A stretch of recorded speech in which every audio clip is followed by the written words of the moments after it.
हरे राम कृष्ण हरे जय जय राम कृष्ण हरे राम कृष्ण हरे जय जय राम कृष्ण हरे राम कृष्ण हरे जय जय राम कृष्ण हरे राम कृष्ण हरे जय जय राम कृष्ण हरे राम कृष्ण हरे जय जय राम कृष्ण हरे राम कृष्ण हरे जय जय राम कृष्ण हरे राम कृष्ण हरे जय जय राम कृष्ण हरे राम कृष्ण हरे जय जय राम कृष्ण हरे राम कृष्ण हरे जय जय राम कृष्ण हरे राम कृष्ण हरे जय जय राम कृष्ण राम कृष्ण हरे जय जय राम कृष्ण हरे राम कृष्ण हरे जय जय राम कृष्ण हरे राम कृष्ण हरे जय जय राम कृष्ण हरे राम कृष्ण हरे जय जय राम कृष्ण हरे राम कृष्ण हरे जय जय राम कृष्ण हरे राम कृष्ण हरे जय जय राम कृष्ण हरे राम कृष्ण हरे जय जय राम कृष्ण हरे राम कृष्ण हरे जय जय राम कृष्ण हरे राम कृष्ण हरे जय जय राम कृष्ण हरे राम कृष्ण हरे जय जय राम कृष्ण हरे उमापति महादेव देव की जय बोलिए श्री शिव महापुराण की ओम नमः पार्वती पतये हर हर महादेव सर्वांनी हात जोडा डोळे मिटा आणि 1 मिनिट परमात्म्याचं ध्यान करा ओम नमो भगवती वासुदेवाय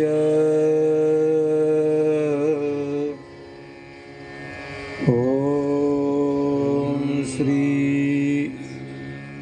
गणेशाय नमः ओम श्री सरस्वती नमः ओम श्री गुरुवे नमः ओम श्री गावदेवी माताय नमः ओम श्री स्थान देवताभ्यो नमः ओम श्री आदित्यादिन नवग्रह देवता ओम मृत्युंजयाय रुद्राय नीलकंठाय शंभवे अमृतेश्वराय शर्वाय महादेवायंते नमः। भगवान परमात्म्याच्या असीम आणि अपार कृपेने माऊली संत हृदय सम्राट ज्ञानोबराया वैराग्य राग रसिक जगद्गुरु जगद्वंदनीय तुकोबराया ब्रह्मचित्कला आदिशक्ती आदि माया मुक्ताबाई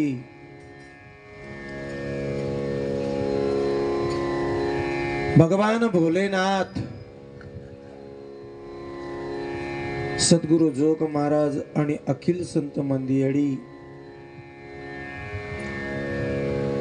भगवंताच्या कृपेने साधू संतांच्या आशीर्वादाने देवादिदेव महादेव भगवान भोलेनाथ यांच्या कृपा आशीर्वादाने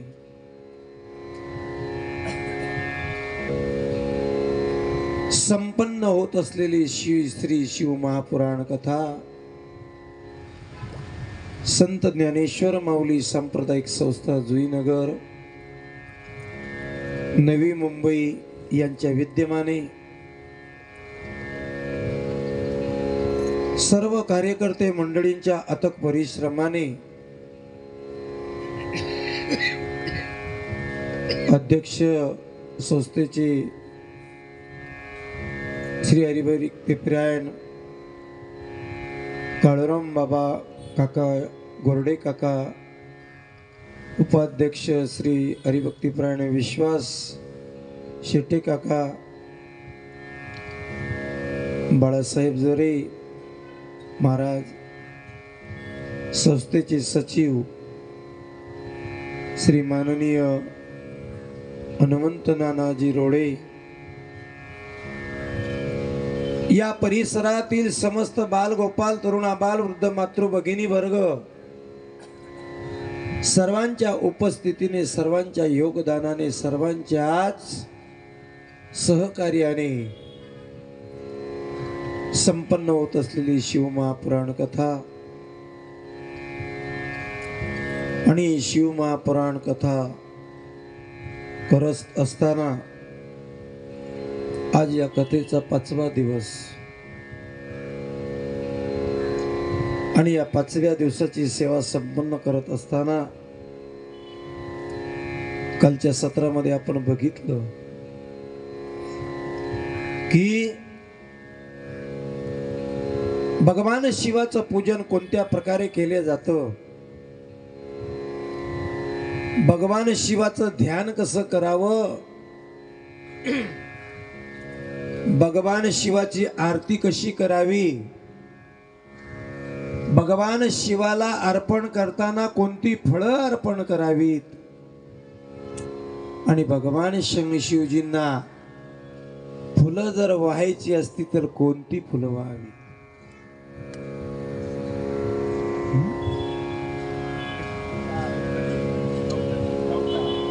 चौथा दिवस बघा ना, तुम्हा सर्व भाविक भक्तांच्या प्रेमामध्ये सुद्धा मी इतका मग्न होऊन गेलो नानाजी, मला दिवसाचं सुद्धा भान राहिलं नाही. न कळे दिवस की राती, अखंड लागली से ज्योती, तुझ्या नामाची गती कोण वर्णू जाणे. चौथा दिवस माफ करा, काय ऋणानुबंध असतील तुमचे आणि माझे, या ऋणानुबंधाचा परिणाम आज स्वतःला विसरायला गेलो. हे ऋणानुबंध सुटणार नाहीत मरेपर्यंत असं मला वाटतं.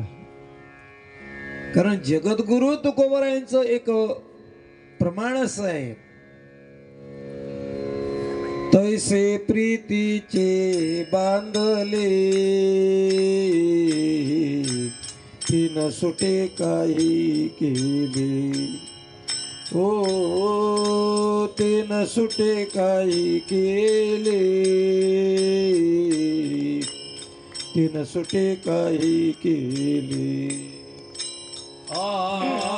तैसे प्रीतीचे बांधले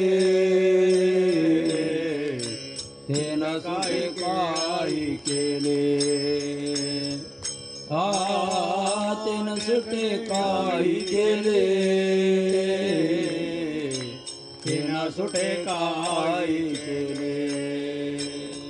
तैसे प्रीतीचे बांधले, तैसे प्रीतीचे बांधले, तेन सुटे काही केले, तेन सुटे काही केले. ओ तैसे प्रीतीचे बांधले तीन सुटे काही केले, ओ तीन सुटे काही केले, तीन सुटे काही केले. तैसे प्रेमाचे बांधले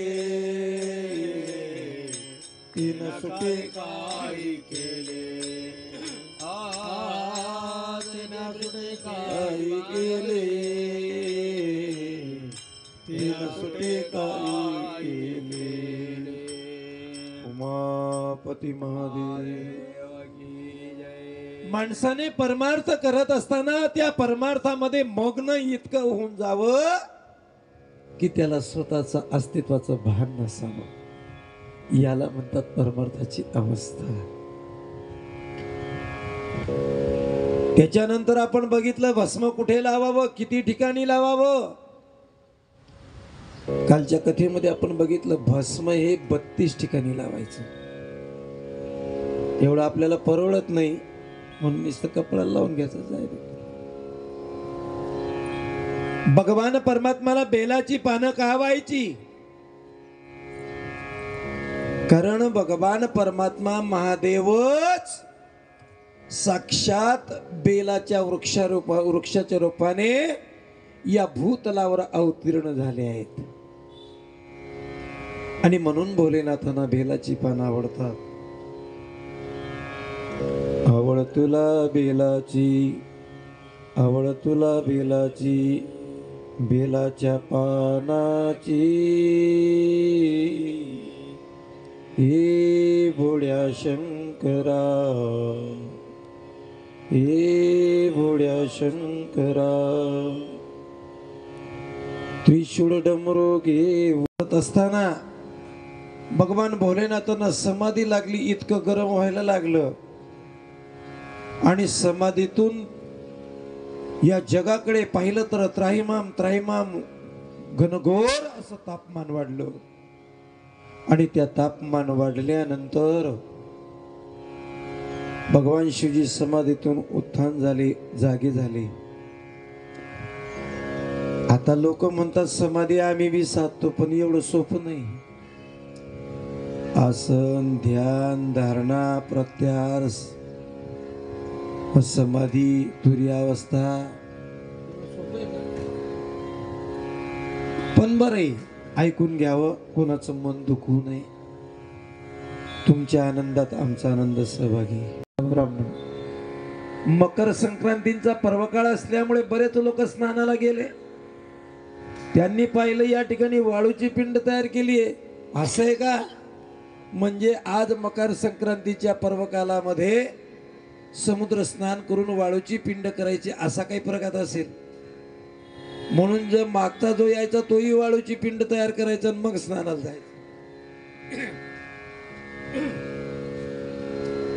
अशा जवळजवळ 100-150 पिंडी शिवपिंडी तयार झाल्या. मग ब्राह्मण स्नान करून आला, त्याला समजेना की माझी कपडे कोणत्या पिंडी खाली आहेत. तुम्ही परमार्थ केला, असं केलं म्हणून आपण असं करायचं नाही. ब्राह्मणाने पांढऱ्या रंगाचा रुद्राक्ष धारण करावा, वैश्याने लाल रंगाचा रुद्राक्ष धारण करावा, वैश्याने पिवळ्या रंगाचा रुद्राक्ष धारण करावा आणि शूद्राने काळ्या रंगाचा रुद्राक्ष धारण करावा. रुद्राक्ष 14 मुखी, 14 मुखी, 1 मुखी, 2 मुखी, 3 मुखी, 4 मुखी, 5 मुखी, 6 मुखी, 7 मुखी, 8 मुखी, 9 मुखी, 10 मुखी, 11 मुखी, 12 मुखी, 13 मुखी, 14 मुखी पर्यंत रुद्राक्ष आहेत. एक मुखी रुद्राक्ष मिळणं दुर्लभ आहे. या संपूर्ण महाराष्ट्रामध्ये एकमुखी रुद्राक्ष फक्त त्या कालामध्ये शिवसेना हिंदू हृदय सम्राट बाळासाहेब ठाकरे यांच्याकडे एकट्याकडेच होता. पूर्ण महाराष्ट्रात लाख रुपये दिले तरी मिळत नाही बाबा.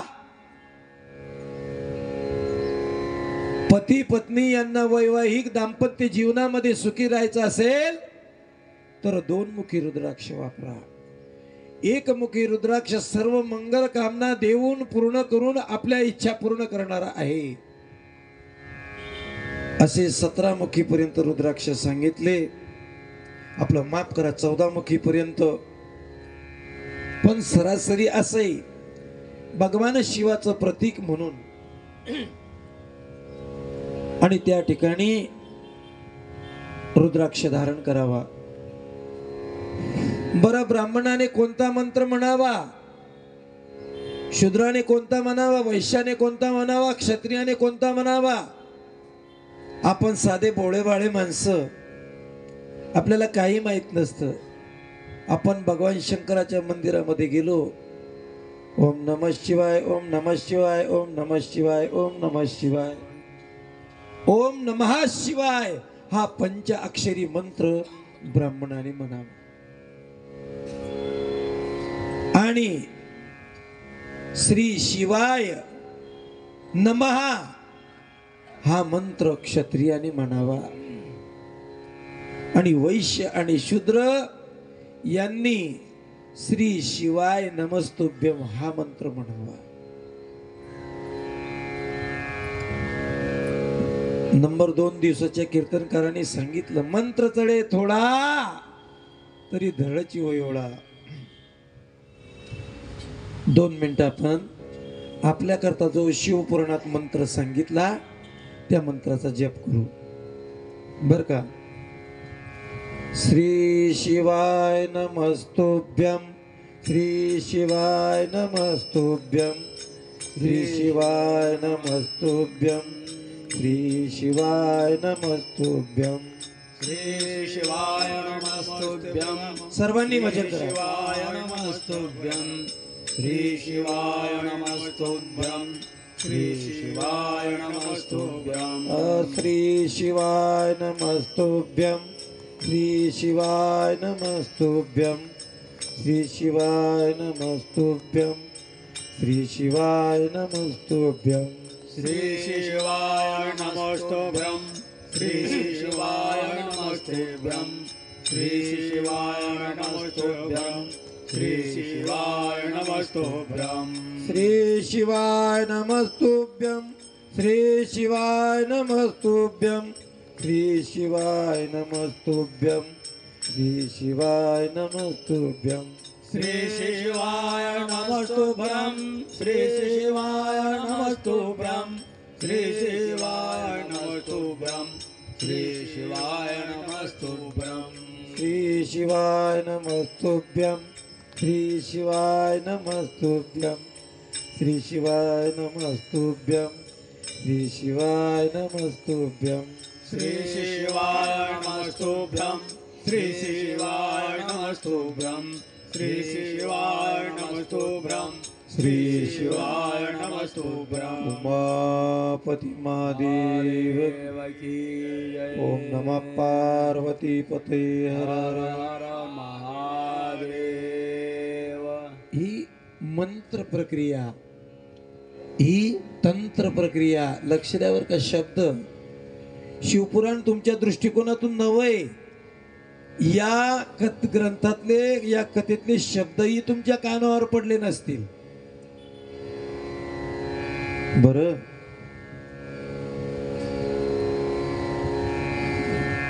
आणि उपासना करताना ज्या संप्रदायाची आपण उपासना करतो त्याची तत्व, त्याची नियम, त्याची आचारसंहिता प्रत्येकाने पाळली पाहिजे. पुढे या शिवपुराणामध्ये भगवान शंकर जगाचं मूळ कारण आहेत आणि या भगवान शंकराचं आम्हाला चरित्र ऐकण्याची इच्छा आहे. रामकृष्ण हरी. आणि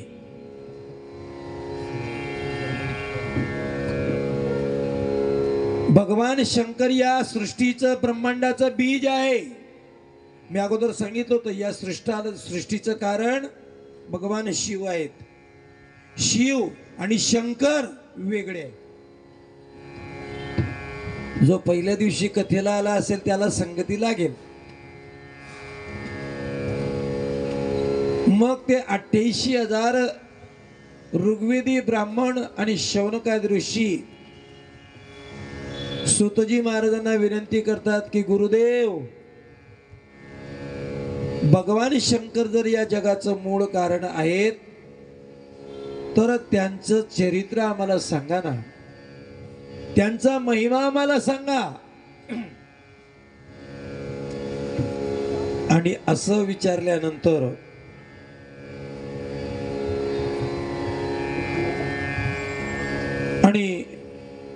विष्णूची उत्पत्ती कशी झाली, भगवान विष्णू परमात्माचं निर्माण कसे अवताराला आले, भगवान ब्रह्मदेव जन्माला कसे आले आणि भगवान शंकर अवताराला कसे आले, या तिघांचा अवतार महिमा, अवतार कारण गुरुदेव आम्हाला सांगा. तुम्ही सर्व शक्तिमान आहात.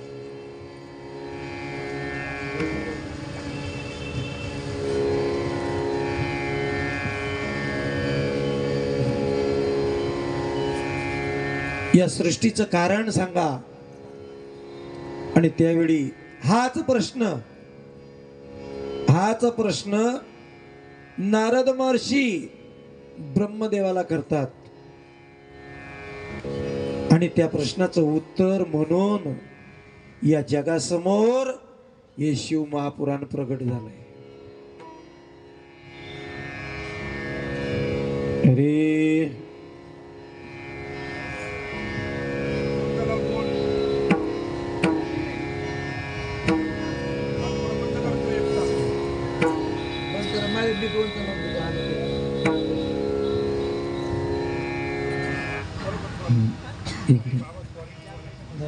No tension.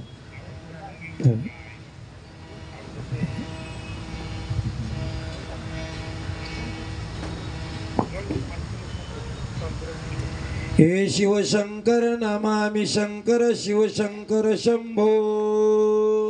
शिवशंकर नमामि शंकर शिवशंकर शंभो. हे शिवशंकर नमामि शंकर शिवशंकर शंभो. शिवशंकर नमामि शंकर शिवशंकर शंभो. हे गिरिजापती भवानी शंकर शिवशंकर शंभो. गिरिजापति भवानी शंकर शिवशंकर शंभो. हे गिरिजापती भवानी शंकर शिवशंकर शंभो. हे गिरिजापति भवानी शंकर शिवशंकर शंभो. उमापती महादेव की जय. ऐका ना, मी तुम्हाला याच्या अगोदर काय सांगितलं भजनाच्या अगोदर? नारदांनी हा प्रश्न ब्रह्मदेवाला केला. कोणता? जर या जगाचे विश्वाचे सृष्टीचे मूळ कारण शिवजी आहेत, तर त्या भगवान शिवाचा महिमा, शिवाचं चरित्र आम्हाला सांगा ना. तोच प्रश्न या शिवपुराणामध्ये सूत महाराजांना 28,000 ऋग्वेदी ब्राह्मण आणि शौनकादी ऋषी करतात. आणि त्या प्रश्नाचं उत्तर म्हणजे 24,000 श्लोकाचं हे शिवपुराण जगाच्या समोर प्रगट झालं.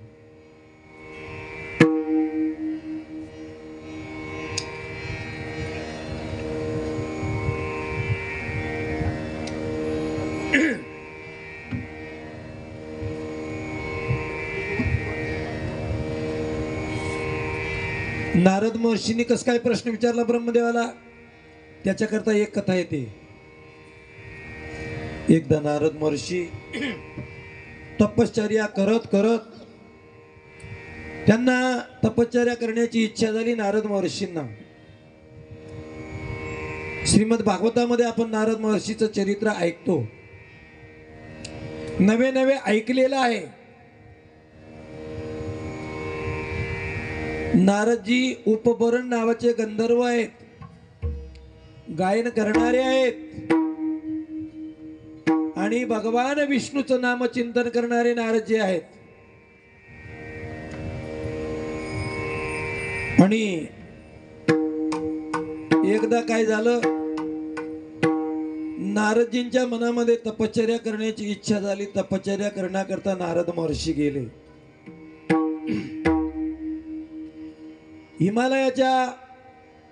हिमालयाच्या पर्वतावरती, गंगेच्या काठावरती महर्षी नारदजी तपश्चर्या करतात. ओम नमो भगवते वासुदेवाय. ओम नमो भगवते वासुदेवाय. हरि ओम नमो भगवते वासुदेवाय. ओम नमो भगवते वासुदेवाय. वासुदेवाय नमो पद्मनाभाय.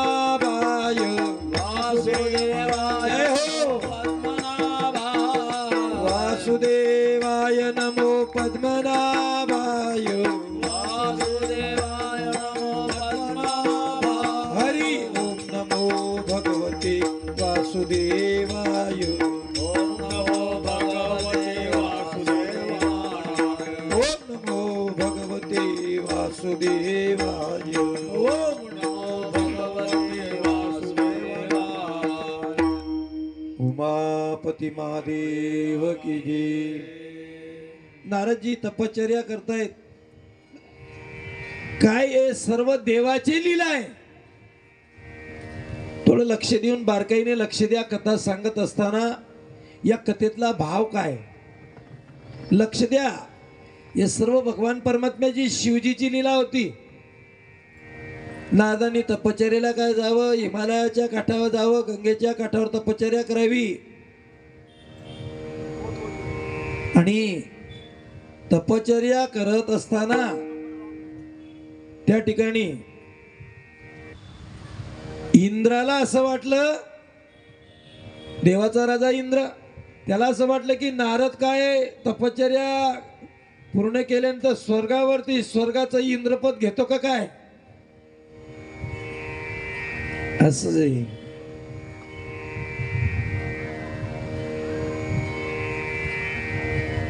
या ठिकाणी आमचे मृदुंग महर्षी, ताल महर्षी गुरुजींचं आगमन झालं आणि कथेला थोडी आता वेगळ्या पद्धतीने रोचकपणे सुद्धा सुरुवात होईल.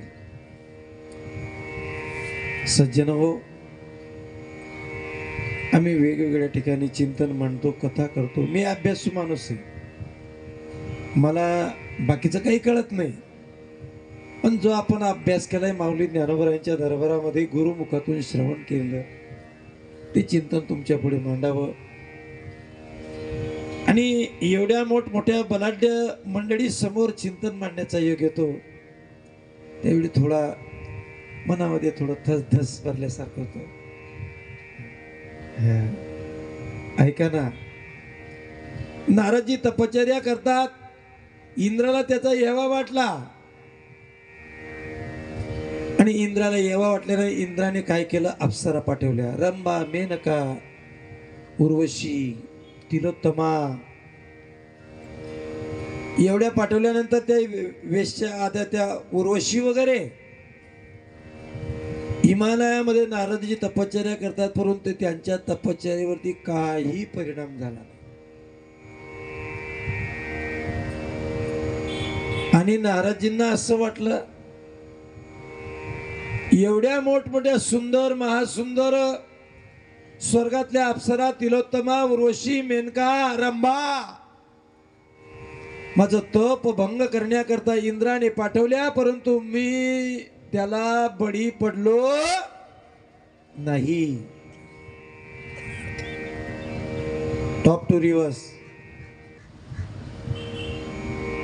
हा विचार मनात येणं म्हणजे तपश्चर्या रिव्हर्स मध्ये येते. नारदजींना मनामध्ये भाव असा निर्माण झाला की ज्या अर्थी एवढ्या मोठमोठ्या सुंदर अप्सरा आल्यानंतर मी त्यांच्यावर आसक्त झालो नाही, या अर्थी मी कामावरती विजय मिळवला. या अहंकाराचं भूत लय अवघड आहे. कामावरती विजय मिळवला.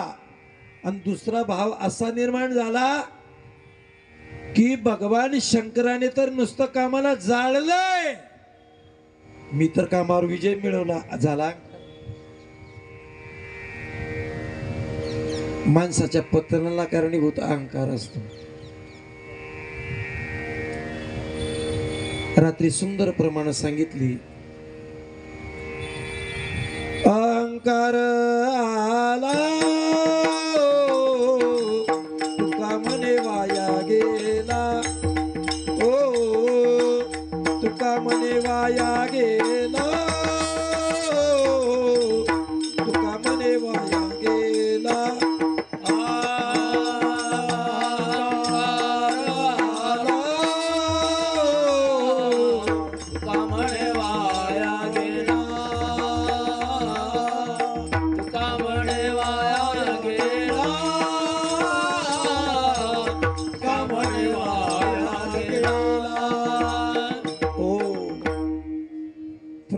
तुकाराम महाराजांचीच आहेत, पण प्रमाण विरोधाभासाची आहे, प्रमाण सारखीच आहे. संत वाङ्मयामध्ये भरपूर आहे हो, भरपूर असं काही भंडार भरलेला आहे. फक्त तुम्ही वाचा वाचा आणि वाचा. अहंकार आला तुका म्हणे वाया गेला. पतन आहे माणसाचा अहंकार. आणि याच्याच उलट एक प्रमाण असं आहे, अहंकार गेला तुका म्हणे देव झाला. हो तुका म्हणे देव झाला, तुका म्हणे देव झाला. अहंकार गेला तुका म्हणे देव झाला. हो तुका म्हणे देव झाला, तुका म्हणे देव झाला.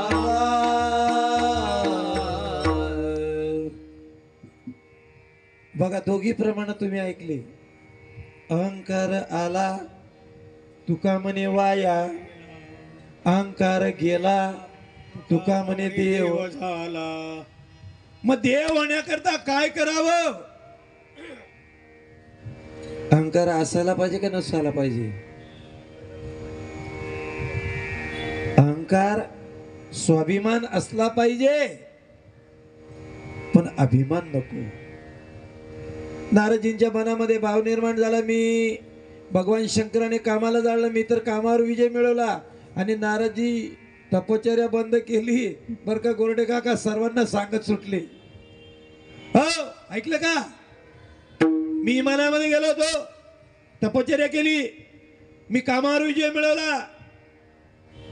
भगवान भोलेनाथांनी या कामाला जाळलं, पण मी कामावर विजय मिळवला. सर्वांना सांगत सुटले, जो भेटेल त्याला. सर्वांना सांगतायत आणि सर्वांना सांगता सांगता कामदेव सुद्धा समोर आले बर का. कामदेव समोर आले आणि कामदेवानी नारद महर्षींच्या गळ्यामध्ये हार टाकला. कशाचा? फुलाचा. बरं मला असं सांगा, तुम्ही नेहमी कथा कीर्तन ऐकणारी मंडळी, ज्याच्या गळ्यामध्ये हार टाकतो एक सन्मान म्हणून, गुरुजी ज्याच्या गळ्यामध्ये आपण सन्मान म्हणून हार टाकतो, तो त्याचा विजय आहे का पराजय? हा, सूत्रम सूत्रे विदो विदुहु. हार टाकणारा जरी आपल्याला लहान वाटत असला, हार टाकताना ज्याच्या गळ्यामध्ये हार घालायचा त्याला अगोदर मान खाली वाकावी लागते. मान खाली वाकवल्याशिवाय हार पडत. त्याच्या समोर पहिल्यांदा आपल्याला आपली हार स्वीकारावी लागते, हार टाकणाऱ्याच्या समोर. तेव्हा आपल्या गळ्यात हार. मग कामदेवाने नारद महर्षींच्या गळ्यामध्ये हार टाकला, म्हणजे पहिली हार नारदांची कोया झाली, कामदेवाने हार टाकला. आणि अशा प्रकारे नारदजी कैलासावरती गेले. कैलासावरती नारदजी भगवान नारायणाचं भजन करणारे. हो, नारायणा नारायणा हरि ओम हरि ओम नारायणा नारायणा नारायणा हरि ओम नारायणा. नारायणा नारायणा हरि ओम हरि ओम नारायणा. नारायणा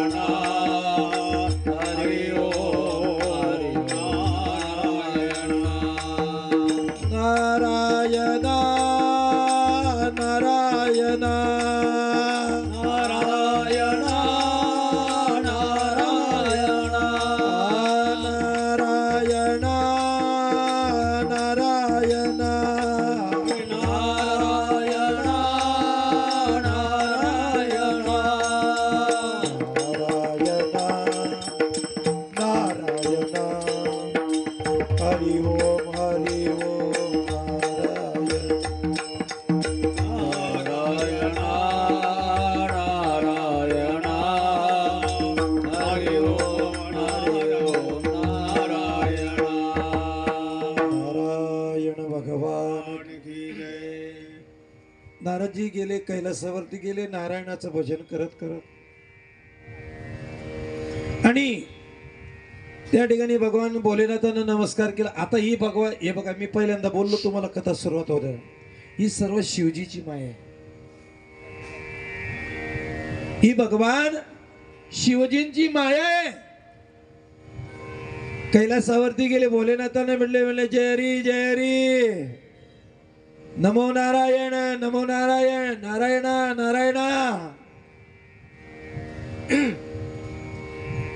नारायणाचं भजन करतात. आणि नारायणाचं भजन करणारे नारदजी भगवान शिवजींना, शंकरजींना सांगतात, भोलेनाथ म्हणले मी हिमालयात गेलतो. म्हणे बर. म्हणे मी गंगेच्या काठावर स्नान केलं. म्हणे बर. म्हणले मी तपश्चर्याला बसलो.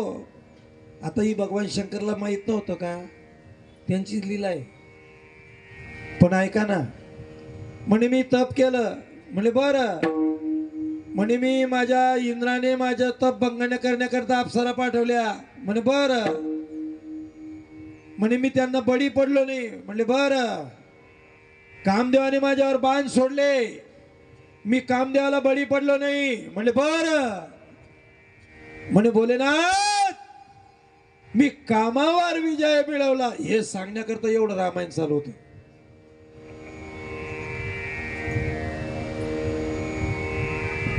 आणि शेवटचं वाक्य त्यांनी एकदम अतिशयोक्ती वापरली. म्हणले भोलेनाथ लोक बोलताना इतके बोलताना हात जोडून बोलतात, पण समोरच्याचा काटाच काढून घेतात. नारदजी म्हणतात भोलेनाथ हे बघा, तुमच्या आशीर्वादाने हिमालयावरती तप केलं, मी कामावर विजय मिळाला. भोलेनाथ तुमच्या अजून बघा कसं कोड बोलतात. भोलेनाथ शिवशंकर तुमच्या आशीर्वादाने मी कामावर विजय मिळवला, तुम्ही तर फक्त कामाला जाळलं. भोलेनाथाला माहिती होतं की तुला थोडा ग आला, जिथं ग आला तिथं मायनस होतो माणूस. ऐका ना, आता ते भोलेनाथ आहेत, शिवजी आहेत. कारण शिवाचा अवतारच म्हणजे रुद्र म्हणजे शंकर, पण तो वेगळा. शिवजींना आणि रुद्रांना कळालं. भगवान शंकर म्हणले एक बघ नारदा, आता तू मला सांगितलं सर्वांना सांग, पण विष्णूला सांगू. नारदा सर्वांना सांग पण विष्णूला सांगू.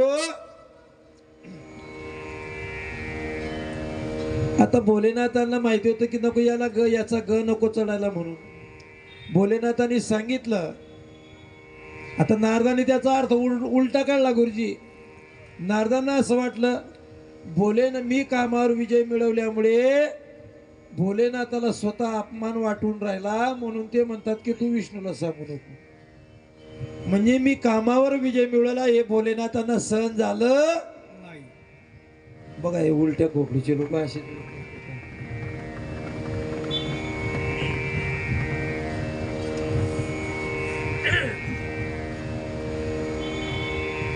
ही सर्व शिवाची माया.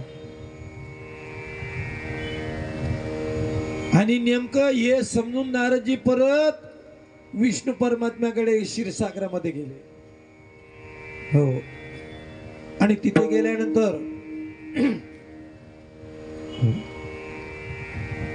गोविंद हरी गोपाल हरी जय केशव माधव श्याम. गोविंद हरी गोपाल हरी गोविंद हरी गोपाल हरी जय केशव माधव श्याम हरी. गोविंद हरी गोपाल हरी हे केशव माधव श्याम हे केशव माधव श्याम हरी. जय हो. केशव माधव श्याम हे केशव माधव श्याम हरी. केशव माधव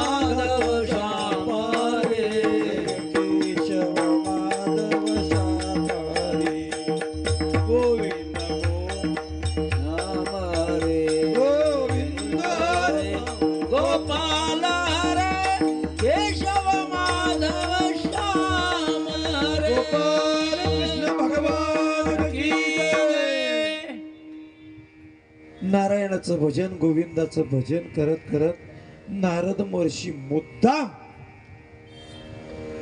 क्षीरसागरामध्ये गेले. आणि तिथे गेल्यानंतर आता हे देवाला कळत नाही का, न सांगता तुम्हा कळो येते अंतर.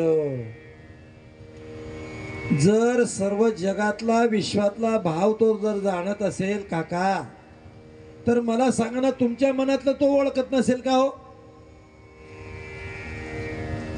अंतरीची घेतो गोडी पाही जोडी भावाची. सर्वांच्या अंतराचा ठाव भगवान परमात्माला कळतो. विजय बाबा मुद्दाम त्यांनी विचारलं नारदाला. काय म्हणले नारदा, अरे बऱ्याच दिवसापासून तू काही दिसला नाही, कुठे काय कुठे कोणत्या मुंबईला गेला का सप्ताला? आता नारदाने जे जे बोलणं होतं ते अहंकारातून होतं. नारद म्हणाला, काय नाही देवा, म्हणजे काय करावं, अलीकडे मला टाइमच मिळत नाही. म्हणे देवा मला टाइमच भेटत नाही. म्हणे अलीकडे मी तपश्चर्या करायला गेलो होतो, हिमालयामध्ये गेलो होतो, गंगेच्या काठावर तपश्चर्या केली आणि त्या ठिकाणी देवाला कळून सगळं. देव मुद्दाम, भगवान परमात्मा मुद्दाम. बरं बरं बरं. आणि हिमालयामध्ये गंगेच्या काठावर तपश्चर्या केली. तपश्चर्या करून देवा मी मी मी मी मी इथे आपण फसून गेलोय. मी कामावर विजय मिळवला.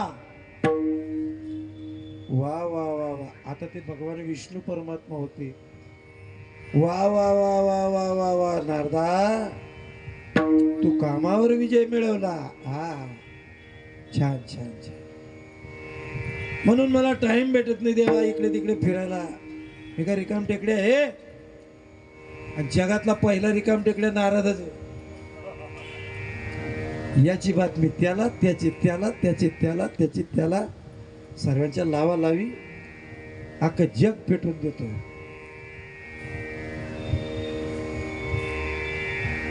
भगवान विष्णू परमात्मा म्हणतात नारदा वा वा वा वा वा छान.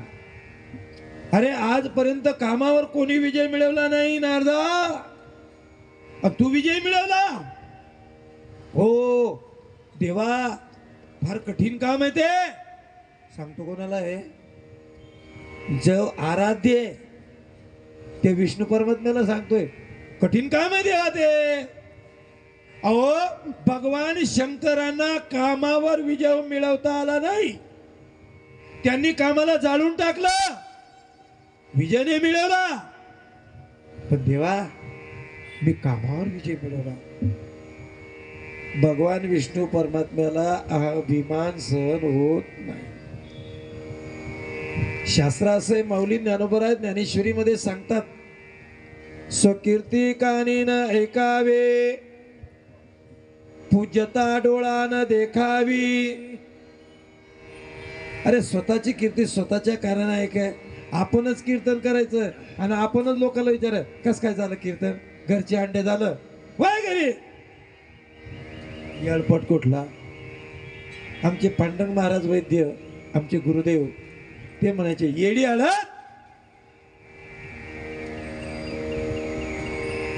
आणि नारद महर्षींना भगवान परमात्म्याला वाटलं आता नारदाचा अहंकार शिगेला पोहोचत आहे,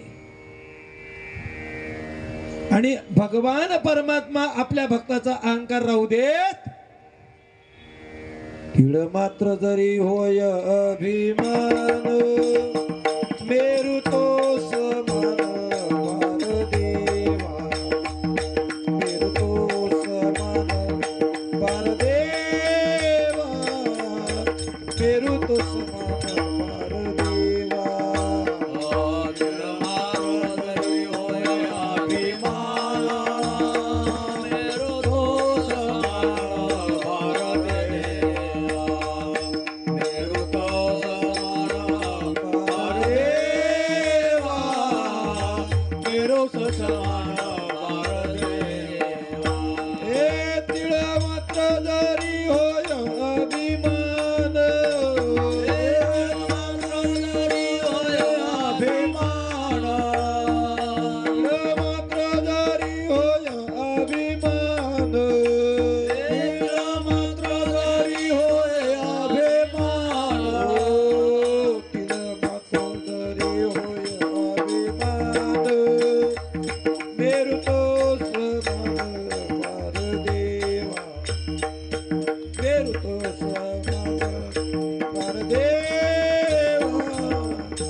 हे रूप समान फार देवा तिळ मात्र जरी होय आठीमा मेरो तोच हरी बोल.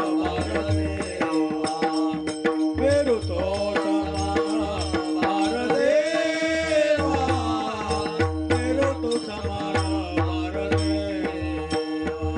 उमापती महादेव माझ्या भगवान परमात्म्याला भक्ताचा अहंकार सहन होत नाही.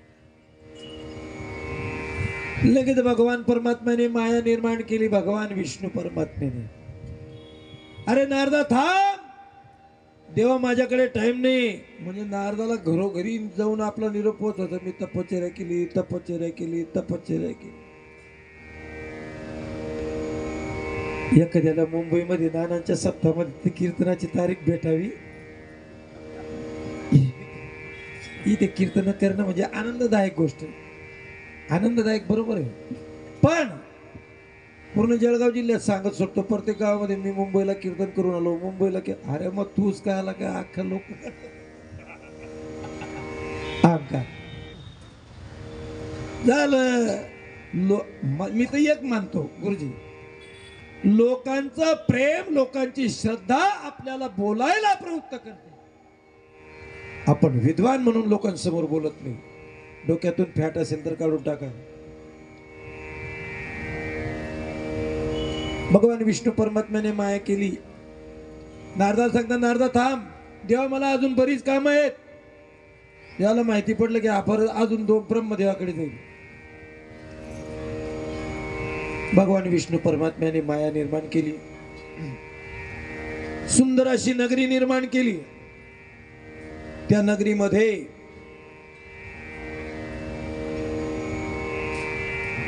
नगरीमध्ये गेल्यानंतर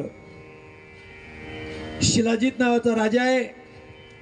त्याला विश्वमोहिनी नावाची मुलगी आहे. आणि त्या शिलाजीत राजाच्या नगरीमध्ये नारदाने प्रवेश केला. वास्तविक नगरी न होती, ही सर्व माया होती. आणि शिलाजीत राजाची नगरी विश्वमोहिनी, त्याची मुलगी, त्याच्या मुलीचं स्वयंवर. नारद महर्षी आले, त्याने दंडवत घातला. श्री संताच्या माता चरणावरी साष्टांग करी दंडवत. नारद महर्षीचं पूजन केलं. आपल्या घरी साधू संत आले की त्यांचं पूजन करत चला. न जाणो कोणाच्या रूपाने ज्ञानोबरा येतील, कोणाच्या रूपाने तुकोबरा येतील, कोणाच्या रूपाने नाथबाबा येतील, कोणाच्या रूपाने मुक्ताबाई. त्यांच्याकडे माणूस म्हणून बघू नका, एक संत म्हणून त्यांच्याकडे बघा, त्यांची पूजा अर्चा करा. जो संतांची, आणि तुम्ही जर साधू संत तुमच्या घरामध्ये आले आणि तुम्ही जर पूजाच करत, देवपूजाच करत बसले, तर भगवान परमात्मा म्हणतो, तो मला मंत्र नाही म्हणत, माझ्या डोक्यावर दगड आणून राहिला. दगड मंत्र पुष्प माझ्या शिरी, येती दगड तैशा परी. त्या साधूची पूजा न करिता, ओव्यात भागवतामध्ये वा वा असं वाटतं की गुरुजी मला असं वाटतं मी अजून बराच 12,000 कोस मागे. काहीच नाही, एखादं पुस्तक ग्रंथाचं पान वाचणं चालू आहे माझं. साधू संतांची पूजा करावी. नाथ बाबा सांगतात, घाली संतासी आसने, पूजा करी काया वाचा मने, एका जनार्दनी जाणे इच्छिले ते पूर्वी. त्या शिलाजीत नावाच्या राजाने नारदांचं पूजन केलं, चरणतीर्थ प्रक्षालन केलं, डोळ्याला लावलं आणि मुलीला बोलवलं. ती विश्वमोहिनी आली.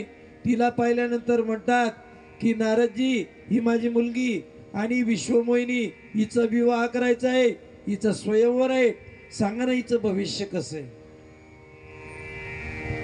नारदाने त्या मुलीला पाहिलं. आता रंभा, तिलोत्तमा, उर्वशी, मेनका यांना न बोलणारा नारद देवाची माया आहे ती. आणि नारदजी बोलले, म्हणे इकडे तिकडे याचं त्याचं नाव सांगण्यापेक्षा आपण आपल्या नावाचा फॉर्म भरून टाकू ना म्हटले. आता विश्वमोहिनी देवाची माया आहे.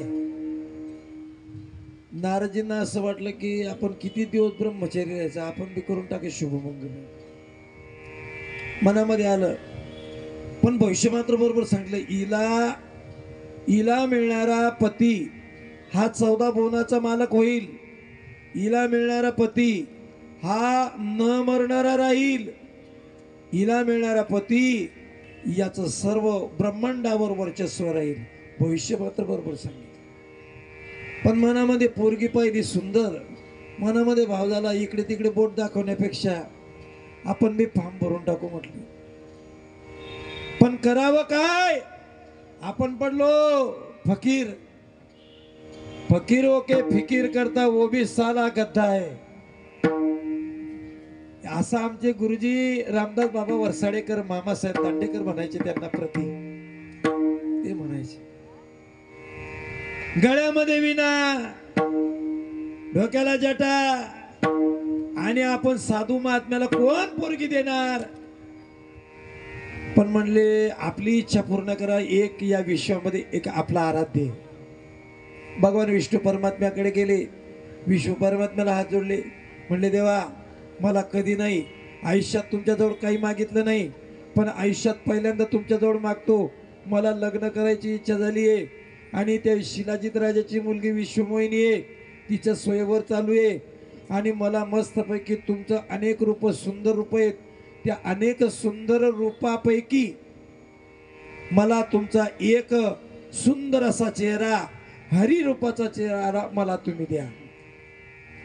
म्हणजे मी सुंदर दिसेल, ती विश्वमोहिनी मला माळ घालेल आणि मग माझाही संसार सुखाचा चालू होईल. बघा, देवाची लीला हीच आहे. जलती तो घी की जलती नाही तो घर घर माचीस नाही मिळती. देवाने घातलं घोडं, इकडे मात्र किती काम माणसाला सतवतो. हो, काम वाईट नाही. काम, माझं वाक्य आणि त्या वाक्याचा अर्थ व्यवस्थित लावा. काम हा वाईट नाहीये, पण त्या कामाचा जर दुरुपयोग केला तर त्याचे दुष्परिणाम वाईट आहेत. आणि खरं सांगा, कामाने कोणाला जो अहंकार घालवण्याकरता नाटक आहे, देवाची लीला आहे. कामाने चांगल्या चांगल्याला लंब केलं. नाथबाबांनी गोड सांगितले, येळका मदन मदन केवळ पंचानन.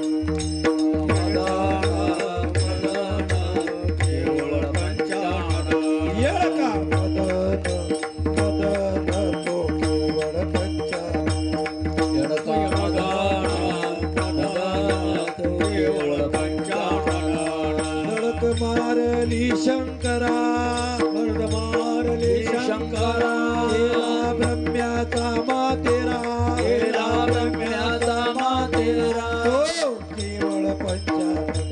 येळका मदन केवळ पंचानन. येळका मदन मदन तो केवळ पंचानन. गोपाल कृष्ण भगवान, उमापती महादेव. सज्जन हो, काम हा नारदांच्या पाठीमागे लागला. मी तुम्हाला कथा बरोबर एकदम डिटेल मध्ये सांगतोय बरं. केव्हापासून लागला?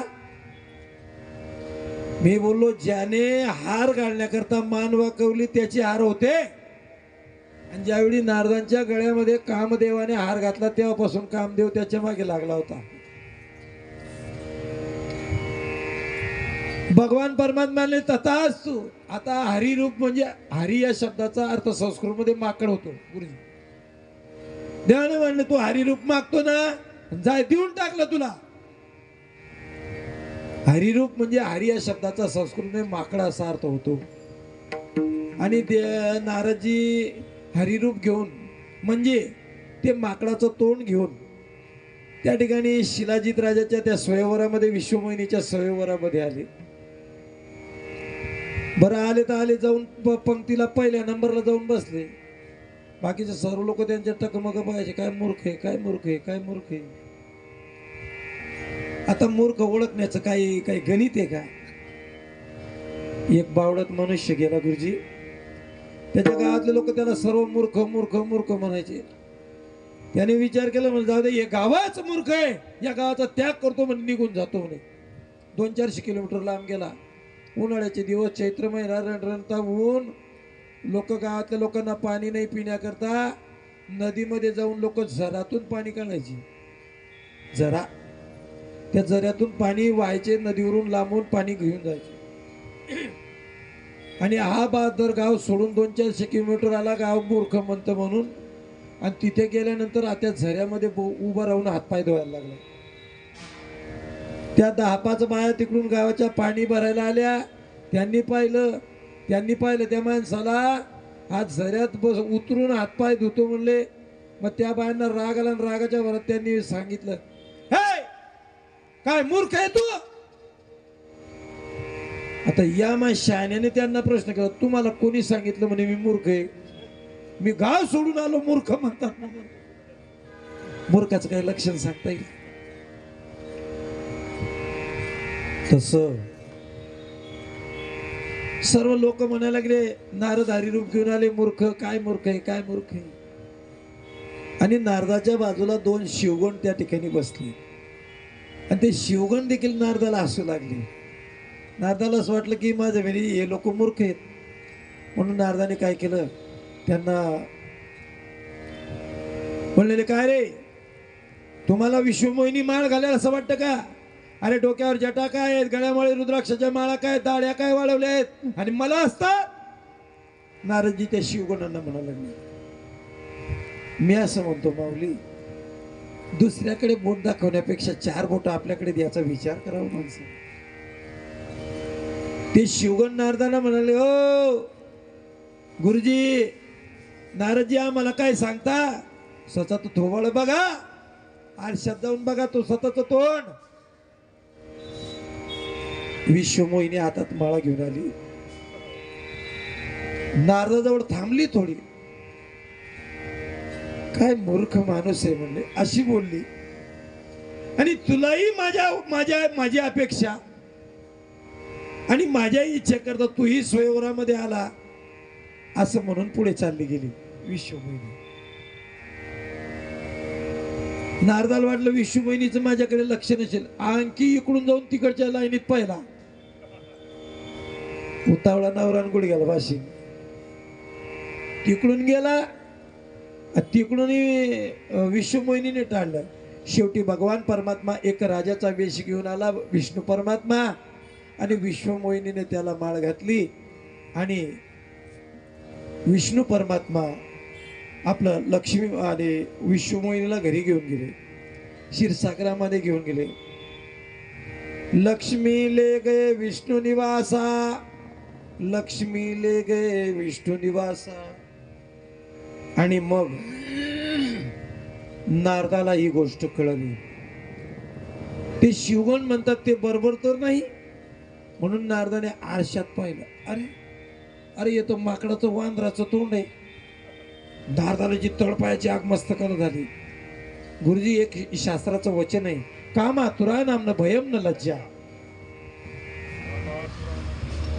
कामी माणसाचा काम चढला की क्रोध, क्रोध चढला की मग सर्व विनाश.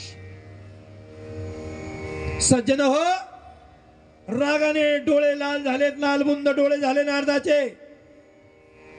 आणि आता म्हणले जातो भगवान विष्णू परमात्म्याकडे आणि विष्णू परमात्म्याची हाजरीच घेतो. आधी कसलं नारायण भजन सोडलं, नारायण आणि गेले नारदजी. भजन नाही, काही नाही, काही नाही. विनाच्या तारा सुद्धा अशा जोरात जोरात वाजवायचे, रागा रागाने. तुम्ही नाही. नारायण नारायण हरी,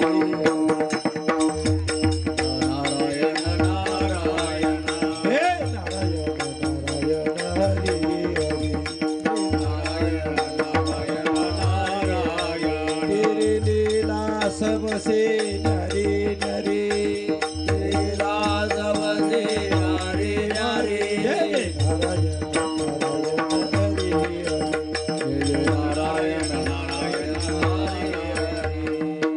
गोपाल कृष्ण भगवान की जय. अरे कसला भजन, अरे देवावर राग, डोळे लाल, विण्याच्या तारा सुद्धा अशा रागून रागून ताणून ताणून वाजवायचा नारद. कारण का? अरे आयुष्यामध्ये मी तुझ्याकडे काही मागितलं नाही रे देवा. आयुष्यामध्ये आयुष्यभर जन्मच्या जन्म युगच्या युग तुझं भजन करतो रे. आयुष्यभर तुझ्याकडे काही मागितलं नाही रे. आणि तुला मी एकदा चांगलं रूप मागितलं. झाली माझ्या मनामध्ये लग्न करायची इच्छा. मी एक रूप मागितलं, चांगलं रूप देवा. आणि तुम्हाला माकडाचं रूप द्यावं. लाल डोळे झाले, गेले. कसाचं जय रे, कसाचं नारायण, कसाचं काहीच नाही. हा भगवान विष्णू परमात्म्याने पाहिले नारदजी रागावले. या नारदजी या, बोलू नका. साधूलाही राग येतो बरं, साधूलाही राग येतो. पण उत्तमस्य क्षणम कोपहा, क्षणभर असतो. पण तो क्षणभर येणारा राग सर्व राग रांगोळी करून जातो. म्हणून एका साधूचं वचन आहे, किती माणूस संकटात असो, काही असो, कशातही असो, 3 लाख क्या 3 बाता, क्रोध के समय शांति रखो, आने वाले का आदर करो. या 3 लाखातल्या 3 बाता. नारदाचा क्रोध अनावर झाला. या नारदजी, बोलू नका. काय झालं नारदजी? अरे तू आज भजन विसरला का? गेला खड्ड्यात भजन.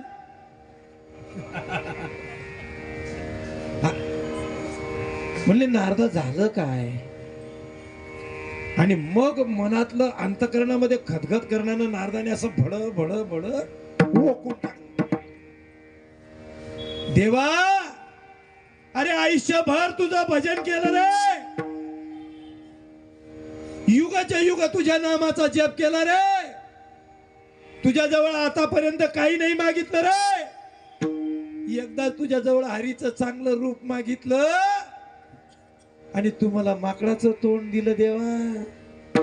अरे माझ्या मनामध्ये लग्नाची इच्छा झाली, मी कधीतरी कासावीस झालो, पत्नी सुखा करता तू मला माकडाचं रूप दिलं. आणि माझी आता त्याची बायको बी झाली नव्हती. लोक एवढे उतावळे राहतात. माझी आणि त्या विश्वमोहिनीची तू ताटातूट केली देवा. नारद एवढ्यावर थांबले नाही. नानाजी एवढ्यावर नारद थांबले नाही. माझी आणि विश्वमोहिनीची ताटातूट केली देवा. नारद हे विसरून गेले की माझा आराध्य देव, माझा परमात्मा, माझा आराध्य विष्णू ते माझ्या समोर. नारद विसरले. क्रोधामध्ये माणूस सर्व विसरून जातो. देवाला म्हणले, देवा अरे मला कधी न लग्न करण्याची इच्छा झाली, माझी आणि विष्णू मोहिनीची तू ताटातूट केली. जा देवा, माझा तुम्हाला शाप आहे की तुम्हाला सुद्धा एका युगामध्ये तुमचा आणि तुमच्या पत्नीचं ताटातूट सहन करावी लागेल, विरह सहन करावं लागेल. भयंकर शाप वाणी नारदांनी दिली. भगवान परमात्मा ब्राह्मण प्रिय आहे. अहो माझ्या भगवान परमात्म्याला ब्राह्मणांनी भृगु ऋषींनी लात मारली तरी काही बोलले नाही. ज्ञानेश्वरी मध्ये वर्णन आहे. हो, जेणे हानितल्या मज लाथा की तो माझ्या घाता प्रवर्तला. महाराज भगवान विष्णू परमात्म्याने हात जोडून नारदांचा शाप स्वीकारला. याला म्हणतात नम्रता. त्याने शिव्या दिल्या म्हणून आपणही शिव्या द्यायच्या का? नाही. ऐका, नारदांनी